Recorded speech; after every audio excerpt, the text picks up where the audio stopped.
Meditation is the development, practice, and improvement of skillful mental states. What is your state of mind when your boss finds fault with you? What do you think about when your parents or partner say you spend too much time online?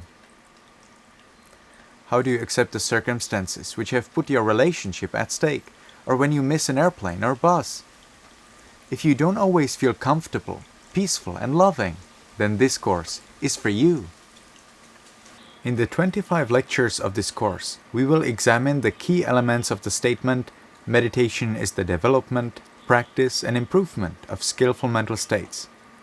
In this lecture, I would like to introduce you briefly to the history and true purpose of meditation. My name is Mangsarana, and I will guide you through this meditation course. I have been studying, practicing, and teaching meditation in Sri Lanka and Myanmar for over a decade. I have been publishing articles and essays on the practice of meditation, Buddhist philosophy, monastic discipline, Buddhist scriptures, and the Pali language. Presently, I am a meditation teacher at the Sakanji Doya Meditation Center. We have decided to make this meditation course to share the Burmese understanding of meditation practices with the general public and to clarify difficult points in the meditation practice.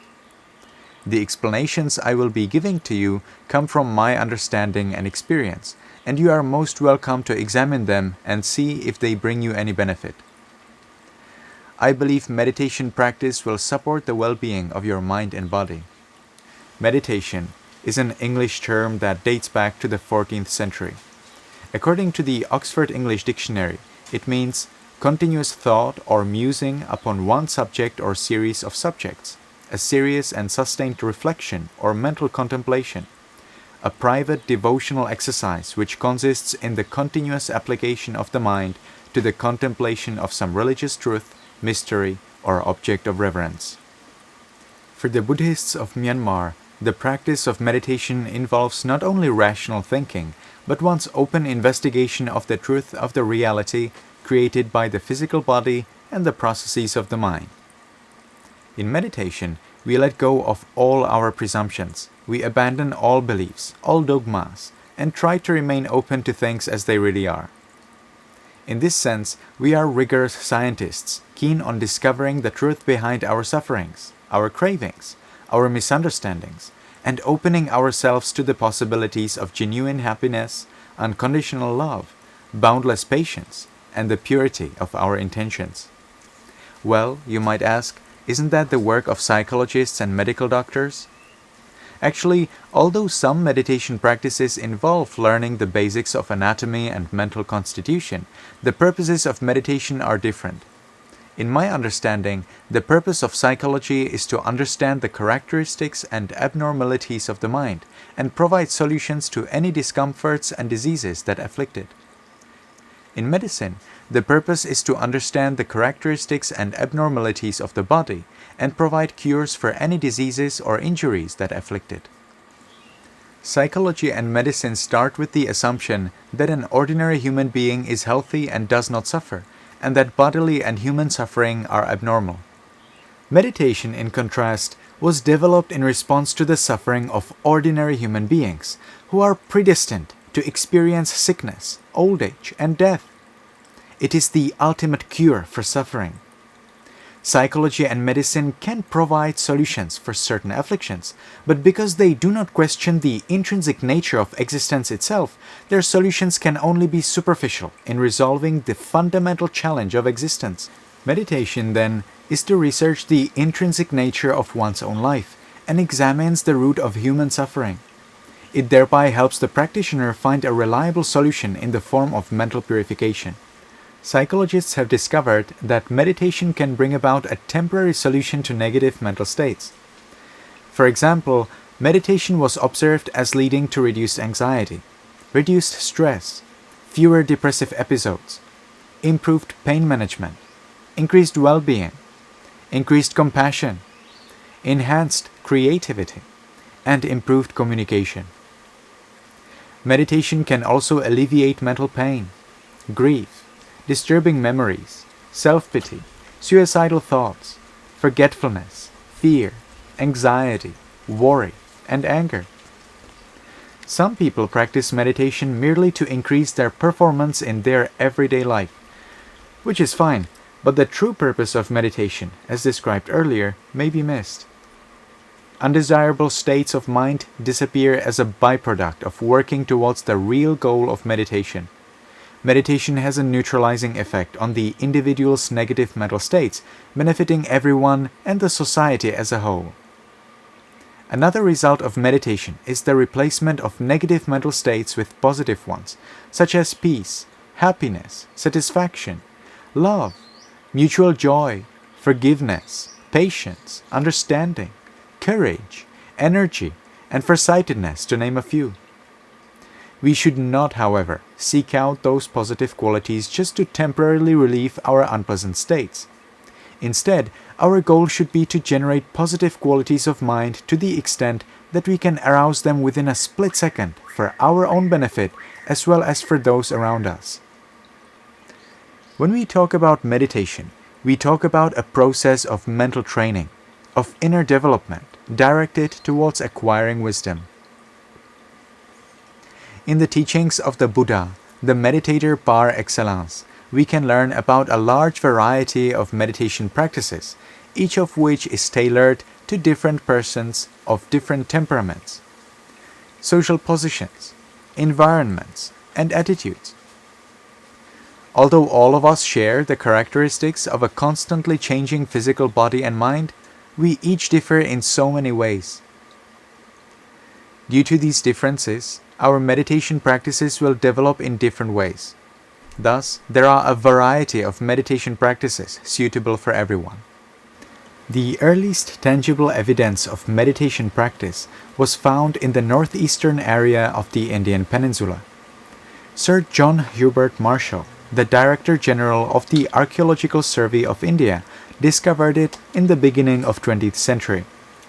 It is a terracotta seal from around the 2nd millennium BCE in what today is known as the Indus Valley Civilization. The seal depicts a figure of an ascetic sitting in a meditative posture with closed eyes and hands resting on his knees.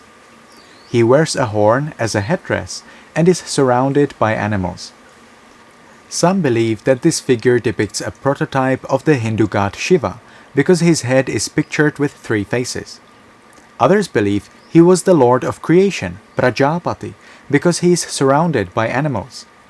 For the followers of Jainism, he is considered to be Vrushabhanatha, or Lord Bull, the forerunner of their religion. Another archaeological find from the Indus Valley Civilization archaeological site is the so-called Priest King, a small statue of a seated man whose eyes are directed towards the tip of his nose. For some, this is clear evidence of the practice of Anapanasati, or meditation on breathing. In this course, we will be talking about the meditation methods described in the ancient texts of Theravada Buddhism. The scriptures are written in Pali language and are believed to be the direct teachings of Gautama Buddha, the great truth finder, teacher, and meditation master, who most likely lived in the 6th century BCE. According to the Theravada Buddhist scriptures, before Siddhartha Gautama attained Buddhahood, he was a royal prince. One day, during his early childhood, he was seated under a tree and left alone by his caretakers for a while. Spontaneously, the idea of meditation arose in his mind. He crossed his legs and directed his mind to his breath. In doing so, he stilled all mental defilements, attaining the first level of meditative absorption. The purity of that act was such that even his father, King Suddhodana, upon seeing it, bowed down to show respect to his young son. Years later, the prince recognized the true nature of human life, namely the inevitability of old age, sickness, and death.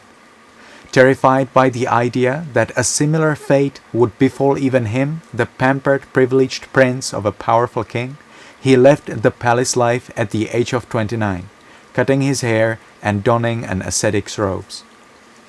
He hoped that as an ascetic, he could discover how to become liberated from those perils of human life. He knew that the mental defilements which cause humans to continuously roll in suffering are caused by craving. One's next birth is also directly caused by craving. Without craving, he believed, he could achieve freedom from rebirth, and thus from all suffering.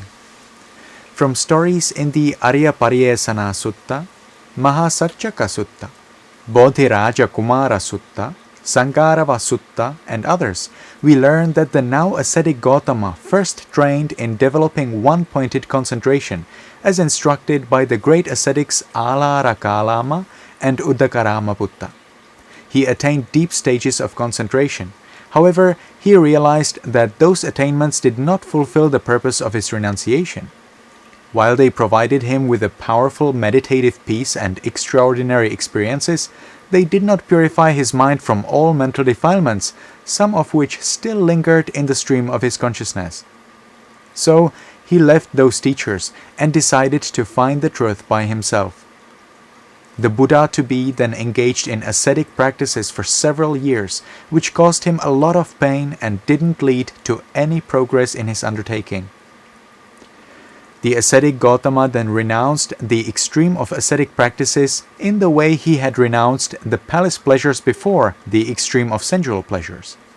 This was the beginning of the so-called middle path, Majjhima Patipada, which soon led him to the attainment of Buddhahood, freedom from all mental defilement. Then, in the region of Uruvela, near the bank of the river Neranjara, he sat down under a pipal tree, later known as the Bodhi tree, and concentrated on his breath. Concentrating on the breath with a genuinely purified mind, the ascetic Gautama gradually attained deeper and deeper stages of concentration, furthering the attainment of absorption which he had attained during his early childhood.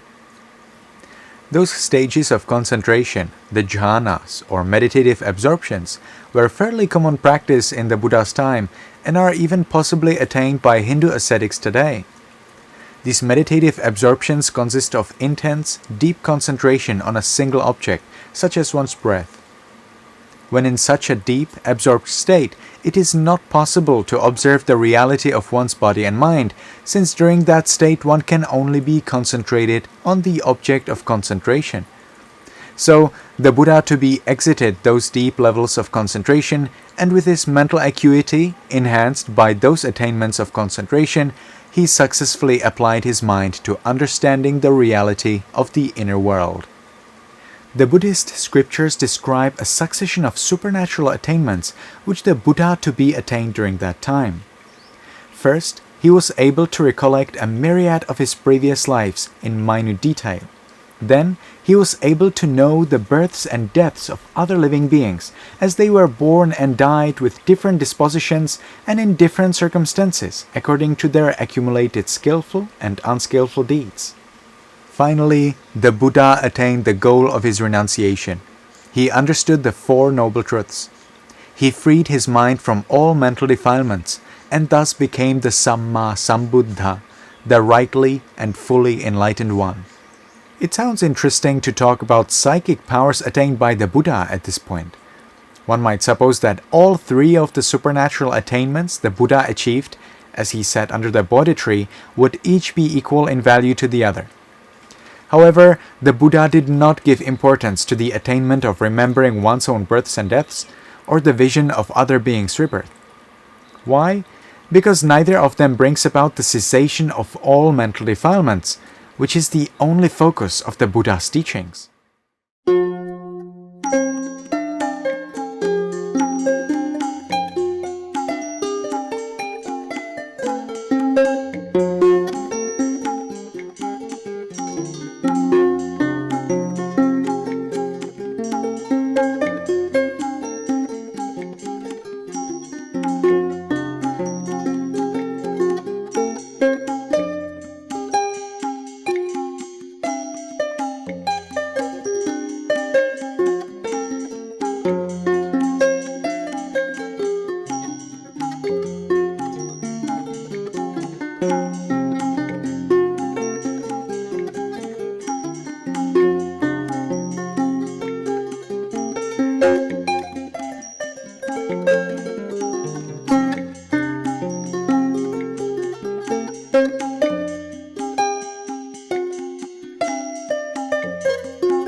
you.